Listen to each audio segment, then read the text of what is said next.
పిల్లల కోసమే బ్రతికేటువంటి తల్లిదండ్రులు ఉన్నారు.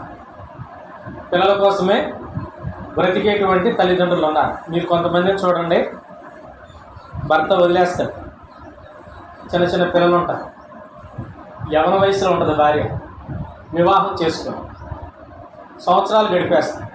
ఎందుకని అలాగా? పిల్లల కోసం. పిల్లల అన్యాయం అయిపోతుంది. పిల్లల క్షేమం కోసం తన జీవితాన్ని త్యాగం చేస్తాం. తల్లి చేస్తుంది, తండ్రి చేస్తాం. కొన్నిసార్లు ఆ పాత్రలో తండ్రి ఉండొచ్చు, భార్య వెళ్ళిపోద్ది. కొన్నిసార్లు పిల్లల్ని పెట్టుకుని తండ్రి అలా ఉంటుంది. తల్లి వెళ్ళిపోద్ది కొన్నిసార్లు పిల్లల్ని పెట్టుకుని. ఏంటి కారణం అలాగ ఉండటానికి? వాళ్ళ బ్రతుకులు ఏంటంటే పిల్లలే కేంద్రంగా వాళ్ళు పిల్లల కోసమే బ్రతుకుతారు.